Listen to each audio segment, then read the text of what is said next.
Hi friends, Sai Satcharitra 10వ అధ్యాయంలో మనం ఏం తెలుసుకుంటామంటే సాయిబాబా జీవిత విధానము, బాబా వారి శయన లీల, బ్రహ్మం యొక్క సగుణావతారము, షిరిడీలో బాబా నివాసము, వారి జన్మ తేదీ, బాబా లక్ష్యము, వారి బోధలు, సాయిబాబా సద్గురువు, బాబా వారి అణకువ, నానావళి, మహాత్ముల కథా శ్రవణము, వారి సాంగత్యమే అతి సులభ మార్గము.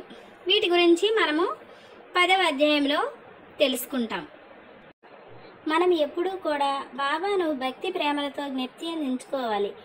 ఎందుకంటే బాబా ఎల్లప్పుడూ తమ ఆత్మస్వరూపమందే లీనమై అందరికీ హితం చేయుటకు నిమగ్నమై ఉండేవారు. వారి స్మరణయే జీవన్మరణ రూపమైన సంసారమనడి చిక్కుముడిని విప్పు తరుణోపాయము.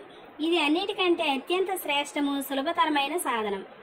దీనిలో వ్యయ ప్రయాసలు ఏమీ లేవు. కొద్ది శ్రమతో గొప్ప ఫలితము పొందవచ్చు. అందువల్ల ఇక ఆలస్యం చేయకుండా మన దేహేంద్రియాల్లో పట్టుత్వం ఉన్నంత వరకు ప్రతి నిమిషము ఈ సాధనకు వెచ్చించాలి.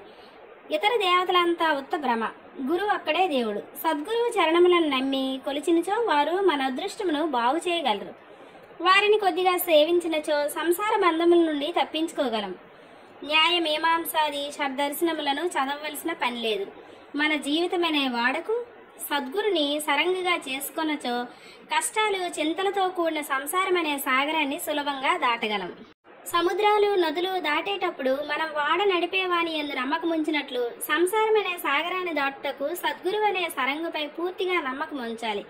భక్తుల యొక్క అంతరంగములందు గల భక్తి ప్రేమలను బట్టి సద్గురువు వారికి జ్ఞానము, శాశ్వత ఆనందము ప్రసాదించును. గత అధ్యాయంలో బాబా యొక్క భిక్షాటనము, కొందరు భక్తుల అనుభవాలు చెప్పితిమి. ఈ అధ్యాయంలో బాబా యొక్క ఎక్కడ నివసించి మొదలగు విషయాల గురించి చర్చించుకుందాం. అలాగే భక్తులకు ఎలా బోధించారు మొదలైనవి కూడా చెప్పుకుందాం.